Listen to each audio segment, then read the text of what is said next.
අයිබෝවන් යථාර්ථවාදීව ලෝකයේ දෙස බලන්නට සත්‍ය සිදුවීම් සම්පින්ඩනයක පුවත් දිගහැරුම ශ්‍රද්ධා රූපවාහිනී 6:30 ප්‍රධාන ප්‍රවෘත්ති විකාශය සමගින් මම වාග්ය ධනංජය ලකොල්ල ප්‍රථම අවධානයේ දවසේ ප්‍රධාන ප්‍රවෘත්ති සිරස්තල වෙත.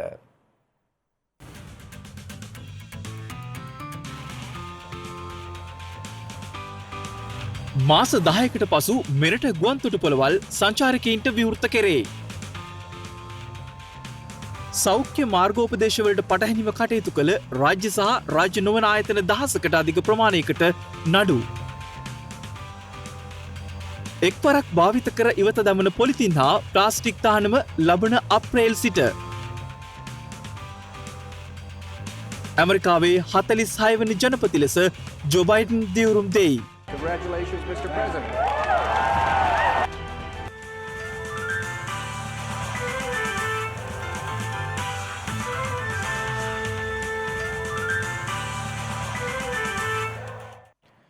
කොවිඩ් වසංගත තත්ත්වයේ හේතුවෙන් වසා දැමුණු කටුනායක සහ මත්තල ගුවන්තොටුපළ අද සිට යලි සංචාරකයන් සඳහා විවෘත කෙරුණා.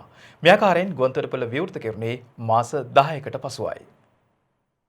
කොවිඩ් පළමු රැල්ලේ ව්‍යාප්තියත් සමග පසුගිය වසරේ මාර්තු මාස 17 වනදා කටුනායක බණ්ඩාරනායක ජාත්‍යන්තර ගුවන්තොටුපළ සංචාරකයන් සඳහා తాවකාලිකව වසා දැමුණා. සියලු සෞඛ්‍ය ආරක්ෂිත ක්‍රියාමාර්ග අනුගමනය කරමින් සංචාරකයන්ට අද සිට දිවයිනට පැමිණීමට අවස්ථාව හිමි වෙනවා. ඒ අනුව ශ්‍රී ලංකාව යලි වාණිජ්‍ය ගුවන් ගමන් සඳහා විවෘත කිරීමෙන් පසු පළමු වාණිජ්‍ය ගුවන් යානය අද උදෑසන කටුනායක බණ්ඩාරනායක ජාත්‍යන්තර ගුවන්තොටුපළ වෙත පැමිණියා. අද උදෑසන 7:40ට ඕමානයේ මස්කට් නුවර සිට ඕමාන් ගුවන් සේවයට අයත් WY371 දරන ගුවන් යානය කටුනායක ගුවන්තොටුපළ වෙත පැමිණි බවයි එහි කාර්යභාර නිලධාරීවරයා සඳහන් කළේ. එම ගුවන් යානය තුළ ශ්‍රී ලාංකිකයන් 50 දෙනෙකු පමණ පැමිණ ඇති අතර ඔවුන් නිරෝධායන සඳහා ශ්‍රී ලංකා යුද හමුදාව විසින් රැගෙන යාමට පියවරගෙන තිබුණා. එලෙස පැමිණෙන පිරිසට ගුවන්තොටුපළ තුළදීම PCR පරීක්ෂණ නොකිරීමටයි තීරණය කර ඇත්තේ. ගුවන්තොටුපළ විවෘත කිරීමත් සමග දිවයිනට පැමිණෙන සංචාරකයන් වෙනුවෙන් විශේෂිත සෞඛ්‍ය මාර්ගෝපදේශ ප්‍රකාශයට පත් කර ඇති අතර සංචාරකයන් හරහා කොවිඩ් වෛරසය රට තුළට පැමිණීම වළක්වාලීම සඳහා නව ආරක්ෂිත ක්‍රමවේද රැසක් හඳුන්වා දී තිබෙන බවයි සංචාරක අමාත්‍ය ප්‍රසන්න රණතුංග මහතා සඳහන් කළේ. මේ කොවිඩ් වසංගතයත් එක්ක පවතින තත්ත්වය තුළ රටේ ජනතාවගේ සෞඛ්‍ය සුරක්ෂිතාව රැකෙන පරිදි මේ කටයුත්ත කරන්න. මේදී අපි බලාපොරොත්තු වෙන්නේ සංචාරකින්ගෙන් ශ්‍රී ලාංකිකයන්ටත් ශ්‍රී ලාංකික අපේ සමාජයෙන් සංචාරකින්ටත් බෝ නොවිය යුතුයි කියන පදනම අරගෙන ඒ අනුව තමයි අපි මේ ක්‍රමවේද අනුගමනය කරලා තියෙන්නේ. සංචාරකයා ඒ රටින් පිට වෙන්න ප්‍රථම ගත කළ යුත්තේ කුමක්ද? ඒ වගේම ගුවන් යානාවේදී කටයුතු කළ යුත්තේ කොයි ආකාරයෙන්ද? ගුවන් යානාවෙන් බැස්සයින් පස්සේ ගුවන් තොටුපළ සංකීර්ණය තුල කටයුතු කළ යුත්තේ කොයි ආකාරයෙන්ද? ගුවන් තොටුපළේ වාහනයට නැගලා තමන් ඉන්න හෝටලය දක්වා ගමන් කරන ක්‍රමවේදය ඊළඟට හෝටලේ තුල එවුන් කටයුතු කළ යුත්තේ කොහොමද? ඒ වගේම එහි රැඳී ස්ථාන නරඹන්න යන්නේ කොයි ආකාරයෙන්ද කියන එක එක කණ්ඩායම් වලට වගකීම් පවරලා තියෙනවා. අද සිට ගුවන්තොටුපළ විවෘත කරන හේයින් කොවිඩ් වසංගත ව්‍යාප්ත වීමට ඇති අවදානම් සහගත කරුණු ගැන දැඩි අවධානයක් යොමු කළ යුතු බව රජයේ වෛද්‍ය නිලධාරීන්ගේ සංගමය අවධාරණය කරනවා. එම සංගමේ මාධ්‍ය ප්‍රකාශක වෛද්‍ය සමන්ත ආනන්ද මහතා පවසන්නේ සංචාරකයන් ගෙනා නියම ව්‍යාපෘතියේ සිදු වූ අත්වැරදීම් නිවැරදි කරගත යුතු බවයි. අද දිනේ සිට ගුවන්තොටුපළ විවෘත කරනවා. පසුගිය දිනවල මේ බබල් ක්‍රමයට විදේශිකයන් සංචාරකයන් රටට ගෙනීමේ ක්‍රමවේදයක් අනුගමනය කරා. ඒ ක්‍රමවේදය අනුගමනය කරනකොට අපි දැක්ක යම් අඩුපාඩු වෙනවා. ඒ අඩුපාඩු අපි පෙන්නලා දුන්නා. ඒවා පෙන්නලා දුන්නේ සුබවාදීව අපේ සංචාරක කර්මාන්තය වගේම ආර්ථිකය ඉදිරියට යන ගමන් ඒ අවශ්‍ය නීති රීති ඒ දීලා තියෙන උපදෙස් හරියට පිළිපැද්දේ නැත්නම් මේ රෝගය පැතිර ගියාට පස්සේ බබල් නෙමෙයි වෙන්නේ අපිට රටම වහලා දාන්න වෙනවා. ඉතින් මේ රටම වහලා දාන්න වෙන තත්ත්වෙන් වළක්වා ගැනීමට නම් දීලා තියෙන නීති සහ උපදෙස් සෞඛ්‍ය උපදෙස් හරියට පිළිපදින්න ඕනේ. ඒක කඩනවා නම් ඒ වෙනුවෙන් අපිට ඉස්සරහට වෙන්න වෙනවා. ඒක පෙන්නලා දෙන්න වෙනවා. ඒකෙදි තරාතිරමක් අපිට බලන්න බෑ. මොකද ජනතාවගේ සෞඛ්‍ය ආරක්ෂාව සහ මේ කොවිඩ් රෝගය මර්ධනය කර ගැනීම කියන එක හරියට කරොත් විතරයි අපිට රට විවෘත කරගෙන ඉදිරියට යන්න පුළුවන්. ඒ වගේම මේ දැන් ගුවන්තොටුපළ විවෘත කිරීම මගින් අභියෝගය අපිට එන්න පටන් ගන්නවා. ගුවන්තොටුපළ කාර්ය මණ්ඩලය සම්බන්ධයෙන්. එතනින් ගියාම මොවුන් මේ සංචාරකයන් යොමු කරන සංචාරක හෝටල් වල සිටින කාර්ය මණ්ඩලය, ඒ වගේම මොවුන්ගේ ගමනාගමනයේදී සිදුවෙන්න පුළුවන් දේවල්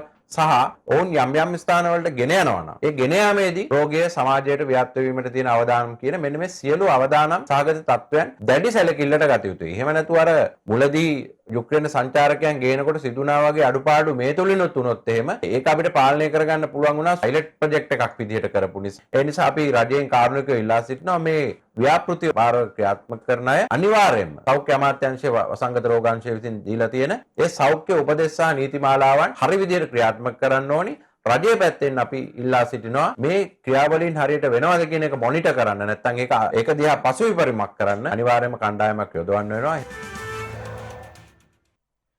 ගත වූ පැය 24 තුළ මෙරටින් වාර්තා වූ කොවිඩ් ආසාදිතින් සංඛ්‍යාව 750 සීමාව ඉක්මවා ගොස් තිබෙනවා. යනුව ඊයේ දිනේ වාර්තා වූ ආසාදිතින් ගණන 770ක්. මේ වන විට මෙරටින් වාර්තා වන කොවිඩ් ආසාදිතින් සංඛ්‍යාව 55000 සීමාව ඉක්මවා ගොස් ඇති අතර යනුව මෙරට සමස්ත ආසාදිත සංඛ්‍යාව දැක්වුණේ 55189ක් ලෙසයි. ඊයේ වාර්තා වූ නව ආසාදිතයින් 770 දෙනා අතරින් 768 දෙනෙකු පෑලියගොඩ කොවිඩ් පොකුරේ ආශ්‍රිතයින් වන අතර සෞදි අරාබිය සහ කුවේටයේ සිට පැමිණි දෙදෙනෙකුද කොවිඩ් ආසාදිතයින් ලෙස හඳුනාගෙන උනා. මෙලෙස ඊයේ දිනේ මෙරටින් වාර්තා වන දෛනික ආසාදිතයින් සංඛ්‍යාව දෙසැම්බර් මාස 12 වෙනිදායින් පසු වාර්තා වූ වැඩිම දෛනික ආසාදිතයින් සංඛ්‍යාව වනවා. යනුව පසුගිය මාස 12 වෙනිදා වාර්තා වූ කොවිඩ් ආසාදිතයින් ගණන 760ක්. මෙලෙස ඊයේ දිනේ හඳුනාගත් ආසාදිතයින් අතරින් වැඩිම ආසාදිතයින් පිරිසක් යලිත් වාර්තා වන්නේ කොළඹ දිස්ත්‍රික්කයෙන් වන අතර එම සංඛ්‍යාව දැක්වෙන්නේ 270ක් ලෙසයි. එසේම ගම්පහ දිස්ත්‍රික්කයෙන් ආසාදිතයින් 80ක් සහ කළුතර දිස්ත්‍රික්කයෙන්ද ආසාදිතයින් 35ක් වාර්තා වනවා. තවද ගාල්ල සහ මාතර දිස්ත්‍රික්කවලින් ආසාදිතයින් 56 බැගින් වාර්තා වන අතර මහනුවර දිස්ත්‍රික්කයෙන්ද නව ආසාදිතයින් 54ක් ගත වූ පැය 24 තුළ වාර්තා වී තිබෙනවා. මේ අතර ඊයේ දිනේ තවත් එක් කොවිඩ් ආසාදිත මරණයක් සිදු වුණා. මෙලෙස මිය ගියේ මීගමුව දිස්ත්‍රික් මහරෝහලේ ප්‍රතිකාර ලැබමින් සිටින අතරතුර කොළඹ IDH රෝහලට මාරු කර යවූ මැල්ලවගෙදර ප්‍රදේශයේ පදිංචි 53 හැවිරිදි කාන්තාවක්. කොවිඩ් නියුමෝනියාව නිසා ඇති වූ ලේ විෂවීමේ කම්පනය සහ උග්‍ර තියවැඩියා රෝගී තත්ත්වය මරණයට හේතු වී ඇති බවයි නිවේදනයක් නිකුත් කරමින් රජයේ ප්‍රවෘත්ති දෙපාර්තමේන්තුව සඳහන් කළේ. ඒ අනුව මේ වන විට මෙරටින් වාර්තා වන සමස්ත කොවිඩ් මරණ සංඛ්‍යාව 274ක්. මේ අතර දිවයිනේ විවිධ ප්‍රදේශවලින් කොරෝනා ආසාදිතයින් වැඩි වශයෙන් වාර්තා වීමේ තත්ත්වයත් සමග එම ප්‍රභේද සම්බන්ධයෙන් සොයා බැලීම සඳහා ජාන විශ්ලේෂණ පර්යේෂණයක් ආරම්භ කරන බව ශ්‍රී ජයවර්ධනපුර විශ්වවිද්‍යාලයේ ආසාත්මිකතා ප්‍රතිශක්ති විද්‍යා හා සෛල ජය විද්‍යායතනයේ අධ්‍යක්ෂ ආචාර්ය චන්දිම ජීවන්තර මහතා පවසනවා.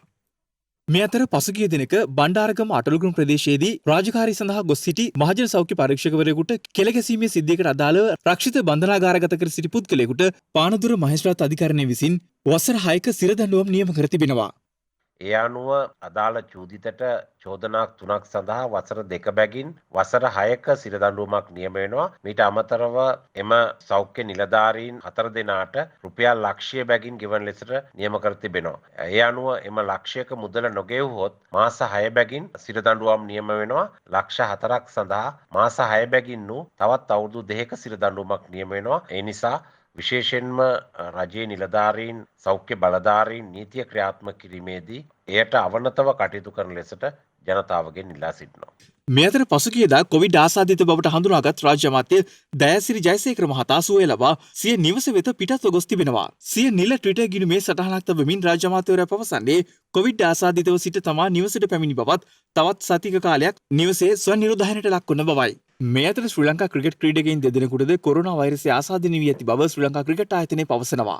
යනුව බිනර ප්‍රනාන්දු සහ චාමික කරුණාරත්න යන ක්‍රීඩකයින් හට මෙලෙස COVID-19 වෛරසය ආසාදිත වී තිබෙනවා. කුලියාපිටිය ශික්ෂණ රෝහලේ වෛද්‍යවරුන් සිව් දෙනෙකු ඇතුළු කාර්ය මණ්ඩල සමාජිකින් 14 දෙනෙකු COVID-19 ආසාදිතින් බවට හඳුනාගෙන ඇති බව කුලියාපිටිය ශික්ෂණ රෝහලේ වෛද්‍ය ප්‍රභාත් වේරවත්ත මහතා සඳහන් කරනවා. ඊයේ දිනේ සිදු කළ ෂණික ප්‍රතිදේහ ජනක පරීක්ෂාවේදී එම ආසාදිතයින් හඳුනාගත් බවයි රෝහලේ අධ්‍යක්ෂකවරයා සඳහන් කළේ. ඒ අනුව වෛද්‍යවරුන් සිව් දෙනෙක් රෝහල් ශල්‍ය වෛද්‍ය වාටුවලට අනියුක්තව සේවය කළ හෙද නිලධාරීන් 8 දෙනෙකු සහ කනිෂ්ඨ කාර්ය මණ්ඩල සේවකයන් 2 දෙනෙකු කොවිඩ් ආසාදිතින් බවටයි හඳුනාගෙන ඇත්තේ. මේ වන විට එම රෝහලේ ශල්‍ය වෛද්‍ය වාටු සංකීර්ණයේ සේවය කළ සියලු විශේෂඥ ශල්‍ය වෛද්‍යවරුන් ඇතුළු කාර්ය මණ්ඩල සමාජිකයින් සහ නේවාසිකව ප්‍රතිකාර ලබමින් සිටි සියලුම රෝගීන් PCR පරීක්ෂණයට යොමු කර ඇති බවද වෛද්‍ය ප්‍රභාත් වේරවත්ත මහතා වැඩිදුරටත් සඳහන් කළා.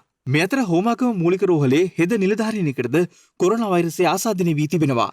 එම රෝහල් අධ්‍යක්ෂ විශේෂඥ වෛද්‍ය ජනිත් හෙටිආරච්චි මහතා පවසන්නේ එම හෙදියගේ ආශ්‍රිතයන් ලෙස හඳුනාගත් හෙද නිලධාරීන් ඇතුළු 10 දෙනෙකු මෙවන විට ස්වනිරෝධායනයට යොමු කර ඇති බවයි. මේ අතර නාවලපිටිය කනිෂ්ඨ බාලිකා විද්‍යාලයේ 5 ශ්‍රේණියේ අධ්‍යාපනය ලබන සිසුවියෙකුට COVID-19 වෛරසය ආසාදනය වී ඇති බවට තහවුරු වී ඇති බව පස්පාගේ කෝරළේ සෞඛ්‍ය වෛද්‍ය නිලධාරී කාර්යාලයේ පරිපාලන මහජන සෞඛ්‍ය පරීක්ෂක ලලිත් කොළමුන්න මහතා පවසනවා. ආසාදිත සිසුවිය ඉකුත් 11 වන දින පාසලට පැමිණීම හේතුවෙන් එදින පාසලට පැමිණි සිසුවියන් 11 දෙනෙකු ස්වයං නිරෝධායනයට යොමු කර එම පන්ති කාමරයේ తాවකාලිකව වසා දමා විෂ බීජ හරණයට ලක් කිරීමට කටයුතු කර තිබෙනවා. එසේම ආසාදිත සිසුවියගේ මව සේවය කරන නාවලපිටිය නගරයේ පිහිටි රාජ්‍ය බැංකුවක් తాවකාලිකව වසා දමා එහි කාර්ය මණ්ඩලයේද ස්වයං නිරෝධායනයට යොමු කිරීමට පියවරගත් බවයි ලලිත් කොළමුන්න මහතා වැඩිදුරටත් සඳහන් කළේ. මේ අතර හැටන් දික්කොයි නගර සභාවේ හැටන් ගාමිණීපුර ප්‍රදේශයේ එකම පවුලේ 6 දෙනෙකුටද COVID-19 වෛරසය ආසාදිත වී තිබෙනවා. හැටන් දික්කොයි නගර සභාවේ මහජන සෞඛ්‍ය පරීක්ෂක RRS මැදවල මහතා සඳහන් කළේ ස්වයං නිරෝධායනය සඳහා යොමු කළ පවුලකින් මෙම ආසාදිතයින් වාර්තා වන බවයි. හැටන් ගාමිණීපුර ප්‍රදේශයේ පදිංචි පියාට සහ ඔහුගේ පාසල් වයසේ පසු වුණු දරුවෙකුටද මීට ප්‍රථම COVID-19 වෛරසය ආසාදිත වී තිබෙනවා. පසුව එම පවුලේ 5 දෙනෙකු නිවසේම ස්වයං නිරෝධායනයට යොමු කර ඇති අතර අනතුරුව සිදු කළ PCR පරීක්ෂණයකින් එම පවුලේ තවත් සිව් දෙනෙකුට වෛරසය ආසාදිත වී ඇති බවට ඊයේ දින තහවුරු වූ බවයි මහජන සෞඛ්‍ය පරීක්ෂකවරයා වැඩිදුරටත් සඳහන් කළේ. මේ වන විට කොවිඩ් ආසාදිතින් 6929 දෙනෙකු තවදුරටත් රෝහල්ගතව ප්‍රතිකාර ලබන අතර කොවිඩ් ආසාදිතයයි සැක සහිතව වෛද්‍ය අධීක්ෂණය යටතේ පසුවන පුද්ගලයන් සංඛ්‍යාව 688ක්. එසේම අද දිනේ කොවිඩ් ආසාදිතව රෝහල්වල ප්‍රතිකාර ගනිමින් සිට පිටව ගිය පුද්ගලයන් 769ක් සමගින් මෙදක්වා කොවිඩ් ආසාදිතව සුවය ලැබූ මුළු සංඛ්‍යාව ලෙස දැක්වෙන්නේ 47974ක් ලෙසයි. අද පසරු 6 සිට ග්‍රාම නිලධාරී වසම් කිහිපයක් හුදකලා බවින් ඉවත් කිරීමට කටයුතු කර ඇති අතර මඩකලපුවේ එක් ග්‍රාම නිලධාරී වසමක් හුදකලා තත්ත්වයට පත් කර තිබෙනවා. COVID-19 පැතිරීම වැළැක්වීමේ ජාතික ක්‍රියාන්විත මධ්‍යස්ථානයේ ප්‍රධානී යුද හමුදාපති ජෙනරාල් ශවෙන්ද්‍ර සිල්වා මහතා නිවේදනයක් නිකුත් කරමින් දක්වා ඇත්තේ අද සවස 6 සිට ප්‍රදේශ කිහිපයක හුදකලා බව ඉවත් කිරීමට කටයුතු යොදා ඇති බවයි. ඒ අනුව කාතන්කුඩු පොලිස් වසමේ 165 කාතන්කුඩි ග්‍රාම නිලධාරී වසම 3, 165 A කාතන්කුඩි ග්‍රාම නිලධාරී වසම බටහිර, 165 B කාතන්කුඩි ග්‍රාම නිලධාරී වසම නැගෙනහිර, 166 කාතන්කුඩි ග්‍රාම නිලධාරී වසම 2, 166 A කාතන්කුඩි ග්‍රාම නිලධාරී වසම උතුර, 167 A කාතන්කුඩි ග්‍රාම නිලධාරී වසම උතුර, 167 B කාතන්කුඩි ග්‍රාම නිලධාරී වසම නැගෙනහිර, 167 D නව කාතන්කුඩි ග්‍රාම නිලධාරී වසම බටහිර යන පොලිස් වසම් මෙලෙස හුදකලා බවින් ඉවත් කර තිබෙනවා. එමෙන්න බණ්ඩාරගම අටලුගම පොලිස් වසමේ 660 A එපිට මුල්ල ග්‍රාම නිලධාරී වසම, 659 B බමුණු මුල්ල ග්‍රාම නිලධාරී වසමයි. එමෙන්න මොනරාගල බඩල් කුඹුර පොලිස් වසමේ අලුපත ග්‍රාම නිලධාරී වසමද හුදකලා බවින් ඉවත් කරනු ඇති. එමෙන්ම අලුතෙන් හුදකලා බවට පත්වන ප්‍රදේශය වන්නේ මඩකලපු දිස්ත්‍රික්කයේ අරසඩි ග්‍රාම නිලධාරී වසමයි. පසුගිය පැය 24 තුළ සිදු කළ පරීක්ෂාවකදී නිසි සෞඛ්‍ය මාර්ගෝපදේශවලට පටහැනිව කටයුතු කළ බස්නාහිර පළාතේ රාජ්‍ය සහ රාජ්‍ය නොවන ආයතන 103ක් හඳුනාගත් බව පොලිස් මාධ්‍ය ප්‍රකාශක නියෝජ්‍ය පොලිස්පති අජිත් රෝහණ මහතා පවසනවා. එසේම මේ දක්වා සිදු කරන ලද මෙහෙයුම්වලදී හඳුනාගත් බස්නාහිර පළාතේ එවැනි ආයතන 1107ක් සඳහා නඩු පවරන බවයි ඒ මහතා වැඩිදුරටත් සඳහන් කළේ. බස්නාහිර පළාත තුල අඛණ්ඩ මෙහෙයුම් රැසක් ක්‍රියාත්මක වෙනවා. ඒ මෙහෙයුම් අතර විශේෂයෙන්ම රාජ්‍ය සහ රාජ්‍ය නොවන ආයතන කම්හල් කාර්යාල පරීක්ෂා කිරීමේ මෙහෙයුම ඊයේ දිනේදී සෞඛ්‍ය බලධාරීන් සහ කොළඹ පාරිසරික කොට්ටාශ නිලධාරීන් විසින් ආයතන 910ක් පරීක්ෂාවට ලක් කර තිබෙනවා. එයින් ආයතන 103ක් සෞඛ්‍ය රීති වලට පරිබාහිරව කටයුතු කරලා තියෙනවා. එම ආයතන 103 පරිපාලකයින් එහෙම නැත්නම් සුපරීක්ෂකින්ට එරෙහිව නඩු පැවරීමට කටයුතු කරනු ලබනවා. මේ මෙහෙයුම ක්‍රියාත්මක කරනු ලැබුවේ පසුගිය 8 වෙනිදා. ඒ 8 වෙනිදා සිට මේ දක්වා කාලය තුල රාජ්‍ය නොවන ආයතන කර්මාන්ත ශාලා බස්නාහිර පළාත තුල 6240ක් පරීක්ෂාවට ලක් කරලා තියෙනවා. ආයතන 1107ක් මේ සෞඛ්‍ය සිරිත් අනුගමනය කරලා නැහැ. මෙම ආයතන 1107ට මේ වන විට නඩු පවරමින් පවතිනවා. එම ආයතනවල පරිපාලකයින් හිමිකරුවන්ට විරුද්ධවයි නඩු පවරන්නේ. මෙවැනි අවස්ථාවකදී වරදකරු වුවහොත් අධිකරණයට හැකියාවක් තිබෙනවා. රුපියල් දසදහසක දඩයකට සහ මාස 6ක හිරදඬුවමකට යටත් කිරීම සඳහා. ඒ වගේම බස්නාහිර පළාත තුල තවදුරටත් ක්‍රියාත්මක වෙනවා අනිකුත් මෙහෙයුම් විශේෂයෙන්ම මහජනතාව බහුලව ගැවසෙන ස්ථානවලදී අහඹු ලෙස පුද්ගලයන් තෝරාගෙන රැපිඩ් ඇන්ටිජන් පරීක්ෂණ වලට යොමු කිරීම. ඒ වගේම බස්නාහිර පළාතෙන් පිටවන ස්ථාන 11කදී පුද්ගලයන් රැපිඩ් ඇන්ටිජන් පරීක්ෂාවට ලක් කිරීම. ඒ වගේම සතිපොළ, ඒ වගේම මාළු ලෑලි, එළවලු ලෑලි ආර්ථික මධ්‍යස්ථාන ආශ්‍රිතව සේවය කරන පුද්ගලයන් ඇන්ටිජන් පරීක්ෂණ වලට ලක් කිරීම. එමෙන්ම කොළඹින් පිටවන දුර ගමන් සේවා බස් රථවල මගින් ආම්බු ලෙස පරීක්ෂාවට ලක් කිරීම මේ සියලු කටයුතු නිරන්තරයෙන් සිදු කරනු ලබනවා. ඊට අමතරව පාසල් බස් රථ වල රියදුරන් කොන්දොස්තරවරුන් සහ සහායකයින් මේ වන විට 600කට ආසන්න සංඛ්‍යාවක් ක්ෂණික ඇන්ටිජන් පරීක්ෂණ වලට ලක් කර තිබෙනවා. නමුත් කිසිවෙකු කොවිඩ් ආසාදිතයින් බවට වාර්තා වෙලා නැහැ. එම පරීක්ෂණත් ලංකාව පුරා අහඹු ලෙස සෞඛ්‍ය බලධාරීන්ගේ සහාය ඇතිව සිදු කිරීමට බලාපොරොත්තු වෙනවා. සෞඛ්‍ය නිර්දේශ අනුව බස්නාහිර පළාතේ පාසල් පෙබරවාරි මාස 15 වනදා වන විට ආරම්භ කිරීමට හැකි වනු ඇතැයි අපේක්ෂා කරන බව අධ්‍යාපන ලේකම් මහාචාර්ය කපිල පෙරේරා මහතා පවසනවා. බස්නාහිර පළාතේ පාසල් ආරම්භ කිරීමට ඇති හැකියාව සම්බන්ධයෙන් සාකච්ඡා කිරීමට ඊයේ අධ්‍යාපන අමාත්‍යාංශයේදී පැවැත් වූ විශේෂ හමුවකදී මේ මහතා මේ අදහස් පළ කළේ. සෙසු දරුවන් සඳහා පාසල් ආරම්භ කිරීම බස්නාහිර පළාතේ ගොඩක් ඉල්ලීම් තියෙනවා. විශේෂයෙන් කළුතර දිස්ත්‍රික්කය, ගම්පහ දිස්ත්‍රික්කය, කොළඹ දිස්ත්‍රික්කයේ සමහර ප්‍රදේශවල තියෙනවා සෞඛ්‍ය ආරක්ෂිතව දරුවන් අඩු සංඛ්‍යාවක් ඉන්න නිසා ඒ උනන්දුව නිසා මේ පාසල් විවෘත කරලා දෙන්න කියලා. එතෙන්දී අපි තීරණයකට ආවා මොන පාසල් වලටද මේ දරුව සෞඛ්‍ය ආරක්ෂිතව ගෙන්නන්නේ කියන එක පිළිබඳව විදුහල්පතිතුමන්ලා විමසලා පළාත් කොට්ටාස සෞඛ්‍ය සහ අධ්‍යාපන සහ මහජන සෞඛ්‍ය සහ සෞඛ්‍ය වෛද්‍ය නිලධාරීන් කැඳවලා දිසාපතිතුමාලාගේ ප්‍රධානත්වයෙන් ජනවාරි මාසේ 28 වෙනිදා හෝ ජනවාරි මාසේ 29 වෙනිදා හෝ පෙබරවාරි මාසේ 1 වෙනිදා දින 3න් එකක දිසාපතිතුමාලාගේ ප්‍රධානත්වයෙන් රැස්වීම් කැඳවලා නිර්දේශ ඉදිරිපත් කරන්න කියලා මොන පාසල්ද සෞඛ්‍ය ආරක්ෂිත ලෙස ඒ සෞඛ්‍ය නිර්දේශ අනුගමනය කරමින් ආරම්භ කරන්න පුළුවන් කියන තීරණ නිර්දේශය ලබලා දෙන්න කියලා. ඒ නිර්දේශය පෙබරවාරි මාසේ 3 වෙනිදාට ඉස්සෙල්ලා අනිවාර්යයෙන්ම එවන්න ඕනේ අධ්‍යාපන ලේකම්තුමාට. ඒ අනුව ගත්තොත් එහෙම පෙබරවාරි මාසේ 15 වෙනිදා ඉඳලා අපිට හැකියාව ලැබෙයි බස්නාහිර පළාතේ තියෙනවා පාසල් 1526ක් සමස්ත බස්නාහිර පළාතේ දිස්ත්‍රික්ක 3. එතකොට මේ ප්‍රදේශවලත් මහජන සෞඛ්‍ය පරීක්ෂක වසම් තියෙනවා. ඒවැ මේ දක්වා කිසිම කොවිඩ් රෝගයක් වාර්තා වෙලා නැති. ඉතින් අන්න ඒ වගේ තැන්වල දරුවන්ව ගෙදර තියාගෙන ඉන්න අවශ්‍ය නැහැ කියන සහ ඒ දරුවන් ගෙදර තවදුරටත් තබා ගැනීමෙන් අවදානමක් තියෙනවා. ඒ දරුවන්ගේ අධ්‍යාපනය කඩා හැලෙයි. උපවාදීව බලාපොරොත්තු වෙනවා බස්නාහිර පළාතේ දරුවන්ටත් පාසල් ආරම්භ කරලා අධ්‍යාපන කටයුතු කරගෙන යාම සඳහා අවස්ථාව ලබා ගැනීමට.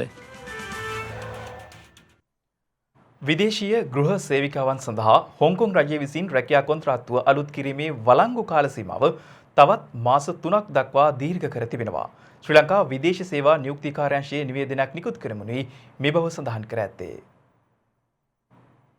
රැකියා කොන්ත්‍රාත් කාලය 2021 මාර්තු මාස 31 වන දිනට හෝ ඊට පෙර අවසන් වන විදේශීය ගෘහ සේවිකාවන් සඳහායි හොංකොං රජය විසින් රැකියා කොන්ත්‍රාත්තුව අලුත් කිරීමේ වළංගු කාල සීමාව තවත් මාස 3ක් දක්වා දීර්ඝ කර තිබෙන්නේ. කෙසේ වෙතත් හොංකොං රජය විසින් නිවේදනය කර ඇත්තේ විදේශීය ගෘහස්ත සහායකයින්ට හොංකොංෙහි රැඳී සිටීමේ සීමාව දීර්ඝ කිරීම සඳහා ඉල්ලුම් කළ නොහැකි අතර ඔවුන්ගේ රැකියා සම්බන්ධතා අවසන් වූ දින සිට සති 2ක් ඇතුළත හොංකොං වෙතින් පිටත් විය යුතු බවයි. විදේශීය ගෘහ සේවිකාවන්ගේ නිවාස නිවාඩු කල් දැමීම සඳහා රජය විශේෂ ලිහිල් කිරීමක්ද සංවිධානය කර තිබෙනවා. මේ අතර හොංකොං කම්කරු දෙපාර්තමේන්තුව සේවා නියුක්ති පනත යටතේ සේවා යෝජකයින්ගේ සහ විදේශීය ගෘහ සේවිකාවන්ගේ බැඳීම් සහ අයිතීන්ද යාවත් කාලීන කර තිබෙන බවයි එම නිවේදනයෙහි දක්වා ඇත්තේ. විදේශීය ගෘහ සේවිකාවන් සඳහා හොංකොං කම්කරු දෙපාර්තමේන්තුව අඛණ්ඩව COVID-19 පරීක්ෂණ පවත්වන අතර කම්කරු දෙපාර්තමේන්තුව විසින් පසුගිය දෙසැම්බර් මාස 24 වෙනිදා නිවේදනය කළේ 2021 ජනවාරි 2 වෙනිදා සිට පෙබරවාරි 6 වෙනිදා දක්වා කාලය තුල නොමිලේ COVID-19 පරීක්ෂණ සේවා අඛණ්ඩව ලබා දෙන බවයි. ඩෙමොක්‍රැටික් පක්ෂයෙන් මෙවර ඇමරිකානු ජනාධිපතිවරණයට ඉදිරිපත් වී ජයග්‍රහණය කළ ජෝ බයිඩන් ඇමරිකාවේ ජනාධිපතිවරයා ලෙස ඊයේ දිවුරුම් දෙනු ලැබුවා. ඒ එරට 46 වන ජනාධිපතිවරයා ලෙසයි. ඇමරිකානු ව්‍යවස්ථාවට අනුව හිටපු ජනපති ඩොනල්ඩ් ට්‍රම්ප්ගේ ජනාධිපති ධූර කාලය නිල වශයෙන් ග්‍රීනිච් මධ්‍යම වේලාවෙන් 17 වෙනි පැයට නිමා වුණා. ඒ අනුව ජෝ බයිඩන් ඩෙමොක්‍රැටික් පක්ෂ නායකයින් සමග දිවුරුම් දීමේ උත්සවයේ ආරම්භයට පෙර ශාන්ත මැතිව්ස් දේවස්ථානයේ වෙත පැමිණ දේව මෙහෙයකට එක්ව තිබෙනවා. නව ජනාධිපතිවරයා ලෙස ජෝ බයිඩන් දිවුරුම් දීමේ උත්සවයේ ආරම්භ වුණේ ශ්‍රී ලංකා වේලාවෙන් ඊයේ රාත්‍රී 10:30ට පමණයි.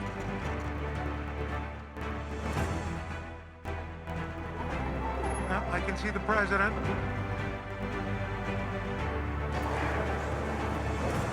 ඒ අනුව වොෂින්ටන් නගනුවර කැපිටල් ගොඩනැගිල්ල අභ්‍යාසදී පළමු වරට උප ජනාධිපතිවරිය ලෙස කමලා හැරිස් දිවුරුම් දෙනු ලැබුවා.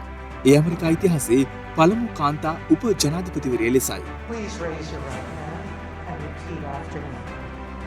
I, Kamala Devi Harris, do solemnly swear. ඉන්පසු වොෂින්ටන් නගරනුවර කැපිටල් ගොඩනැගිල්ල අභියස ඇමරිකාවේ 46 වන ජනාධිපතිවරයා ලෙස ජෝ බයිඩන් දියුණු දුන්නේ එරට අගවිනිසුරු ජෝ රොබර්ට්ස් ඉදිරියේදී.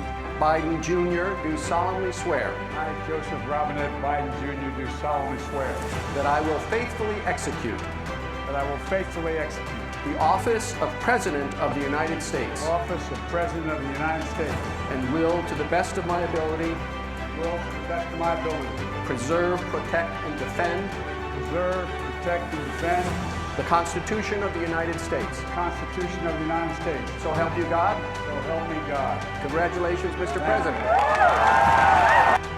ඒ අනුව ජනාධිපතිවරයා ලෙස දියුණු දුන් ජෝ බයිඩන් තමන් සෑම ඇමරිකානු වැසියෙකුගේම ජනාධිපතිවරයා බවට පත්වන බවට ප්‍රතිඥා ලබා දුන් බවයි විදේශ මාධ්‍ය වාර්තා කළේ. එහිදී කොවිඩ් වසංගතයෙන් මිය ගිය ලක්ෂ 4කට අධික ඇමරිකානු වැසියන් වෙනුවෙන් විනාඩියක නිහඬතාවයක් පළ කිරීමටද ඇමරිකානු නව ජනාධිපතිවරයා අතුරු පිරිස කටයුතු කළා. මේ අතර දියුණු දීමේ අවස්ථාවට පැමිණෙන අමුත්තන් සංඛ්‍යාව සීමා කර තිබූ අතර එලෙස පැමිණීමට නොහැකි වන පිරිස් සංකේතවත් කිරීම සඳහා ඇමරිකානු දජ ලක්ෂ 2කට ආසන්න ප්‍රමාණයක් ප්‍රදර්ශනය කර තිබෙනවා. 2017 වසරේ ජනපති පදවි ප්‍රාප්ති උත්සවයේ සැලසුමට හාත්පසින් වෙනස් ලෙස මෙවර දියුණු දීමේ උත්සවය පවත්වා ඇත්තේ පවතින කොවිඩ් තත්ත්වයේ හේතුවෙන්. එමින්ම දියුණු දීම සිදු කෙරෙන වොෂින්ටන්හි පිහිටි කැපිටල් ගොඩනැගිල්ලේ ආරක්ෂාව සඳහා 25000කට අධික බලඇණියක් යොදවා තිබූ බවයි විදේශ වාර්තා සඳහන් කළේ. ජනාධිපති ධූරයේ දියුණු දීමෙන් පසු ජෝ බයිඩන් ඇමරිකාවේ සියලුම හමුදාවන්ගේ සහභාගීත්වයෙන් දවල මන්දිරය වෙත කැඳවාගෙන ගිය බවයි විදේශ මාධ්‍ය වාර්තා සඳහන් කර ඇත්තේ.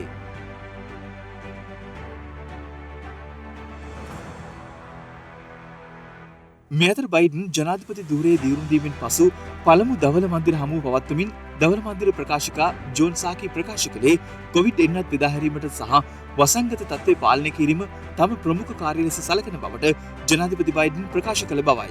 එමෙන්ම ජනාධිපති ජෝ බයිඩන් දියුණු දීමෙන් අනතුරුව රාජකාරී ආරම්භ කරමින් හිටපු ජනපති ඩොනල්ඩ් ට්‍රම්ප් ප්‍රතික්ෂේප කළ කාලගුණ විපර්යාස පිළිබඳ පැරිස් සම්මුතිය ඇතුළු විධායක නියෝග 15කට අත්සන් තැබූ බවද විදේශ මාධ්‍ය වාර්තා කළා. මේ අතර හිටපු ජනපති ඩොනල්ඩ් ට්‍රම්ප් ඊයේ ෆ්ලොරිඩා බලා පිටත්ව ගොස් තිබෙනවා. මේ අතර ජෝ බයිඩන්ගේ දියුණු දීමේ උත්සවයට හිටපු ජනාධිපති ඩොනල්ඩ් ට්‍රම්ප් සහභාගී නොවුනද සාම්ප්‍රදායිකව දවල මන්දිරය තුළ නව ජනාධිපතිවරයාට ලබා දෙන ලිපිය තබා යාමට අමතක කර නැහැ. ප්‍රශංසාත්මක ලිපියක් ට්‍රම්ප්ගෙන් තමන්ට ලැබුණු බව ජෝ බයිඩන් ප්‍රකාශ කළද මේ දක්වා එහි අන්තර්ගත කරුණු පිළිබඳව ප්‍රසිද්ධ කර නොමැති බවයි විදේශ මාධ්‍ය වාර්තා කළේ. මේ අතර සිය ධූරයේ දියුණු දුන් ඇමරිකානු ජනාධිපති ජෝ බයිඩන් සහ උප ජනපතිනි කමලා හැරිස්ට ජනාධිපති ගෝඨාභය රාජපක්ෂ මහතා සුබ පැතුම් එක් කර තිබෙනවා. දෙරට අතර සබඳතා ශක්තිමත් කරගනිමින් ඉදිරියටත් කටයුතු කිරීමට අපේක්ෂා කරන බවයි ජනාධිපතිවරයා සිය නිල ට්විටර් ගිණුමේ සටහනක් තබමින් ප්‍රකාශ කර ඇත්තේ. එමෙන්ම අග්‍රාමාත්‍ය මහින්ද රාජපක්ෂ මහතාද ඊයේ සිය ධූරයේ දියුණු දුන් ඇමරිකානු ජනාධිපතිවරයාට සහ උප ජනාධිපතිනියට සුබ පැතුම් එක් කර ඇති අතර ට්විටර් පණිඩයක් නිකුත් කරමින් අග්‍රාමාත්‍යවරයා සඳහන් කර ඇත්තේ දෙරට අතර ද්විපාර්ශ්වික සම්බන්ධතා තවදුරටත් ශක්තිමත් කර ගැනීමට අපේක්ෂා කරන බවයි. එක්වරක් භාවිත කර ඉවත දමන පොලිතින් හා ප්ලාස්ටික් තහනම් කිරීමට අදාළ ගැසට් පත්‍රයට තමන් අත්සන් කළ බව පරිසර අමාත්‍ය මහින්ද අමරවීර මහතා පවසනවා. ඒ අනුව එම තහනම ලබන අප්‍රේල් මාසයේ සිට බලාත්මක වනු ඇති.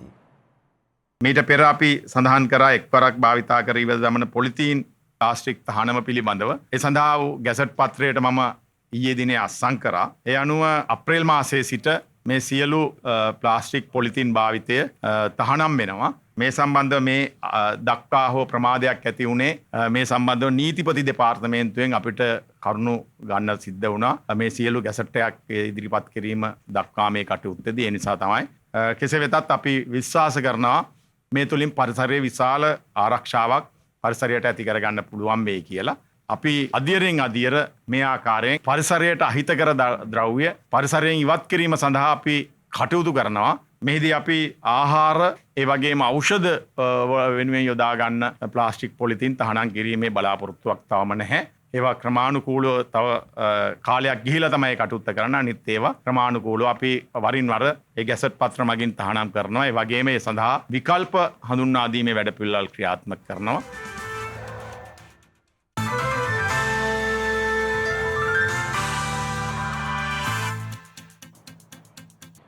අවධානය විදෙස් පුවත් වෙත.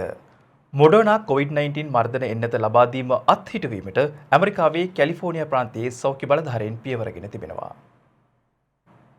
ඒ අනුව එන්නත් ලබාගත් පුද්ගලයන් කිහිප දෙනෙකු ආසාත්මිකතාවන්ට ලක්වීම හේතුවෙන් මොඩර්නා COVID-19 මර්ධන එන්නත ලබා දීම අත්හිටුවීමට කැලිෆෝනියා ප්‍රාන්ත බලධාරීන් පියවරගෙන ඇති බවයි විදේශ මාධ්‍ය වාර්තා කළේ.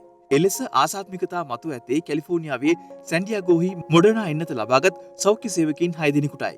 ඒ සම්බන්ධයෙන් කැලිෆෝනියාහි රෝග පාලන සහ වැළැක්වීමේ මධ්‍යස්ථාන ඇතුළු සෞඛ්‍ය අංශ විසින් විමර්ශනයක් ආරම්භ කර තිබෙනවා. එම සිදුවීම සම්බන්ධයෙන් එන්නත නිෂ්පාදිත සමාගම නිවේදනයක් නිකුත් කරමින් පවසන්නේ වාර්තා වූ ආසාත්මිකතා සිදුවීම සම්බන්ධයෙන් තම සමාගම විසින්ද පරීක්ෂණ ආරම්භ කර ඇති බවයි. මේ අතර කොවිඩ් වෛරසය පාලනය සඳහා ඉන්දියාවේ නිෂ්පාදිත කොවිඩ් මර්ධන එන්නත අද සිට ලොව පුරා තවත් රටවල් වලට බෙදා හැරීම ආරම්භ කර තිබෙනවා. ඒ අනුව පළමු අදියර යටතේ රටවල් 6ක් ඒ සඳහා තෝරාගෙන තිබෙනවා. එම රටවල් වන්නේ මාලදිවයින, බ්‍රතාන්‍ය, බංග්ලාදේශය, නේපාලය, මියන්මාරය සහ සීෂෙල්ස් රාජ්‍යයයි. නේපාලයට අද දිනේ එන්නත් මාත්‍රා ලක්ෂයක් යැවෙන අතර බංග්ලාදේශයටද හෙට එන්නත් යැවීමට අපේක්ෂිත අතර මියන්මාරයට සහ සීෂෙල්ස් රාජ්‍යයට අනිද්දා වන විට එන්නත් බෙදා හැරෙනු ඇති. ඒ අනුව ඉන්දියාවේ නිෂ්පාදිත කොවිඩ් ෂීල්ඩ් එන්නතේ මාත්‍රා 1,50,000ක් ඊයේ පෙරවරුවේ බ්‍රතාන්‍යයටත් පස්වරුවේ මාලදිවයිනට එන්නත් මාත්‍රා ලක්ෂයකුත් බෙදා හැරීම සිදු කර තිබෙනවා.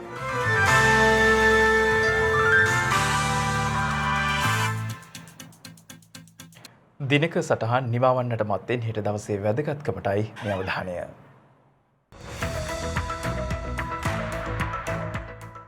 හෙට ජනවාරි මාස 22 වනදා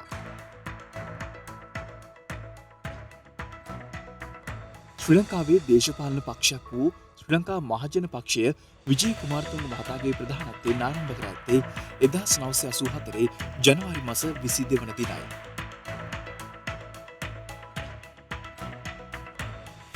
නාසා ආයතනය විසින් සඳමත පර්යේෂණ සඳහා ලූනා මොඩියුලරේ රැගත් ඇපොලෝ 5 යානය අභ්‍යවකාශ ගත කර ඇත්තේ 1968 වසරේ ජනවාරි මාස 22 වන දිනයි.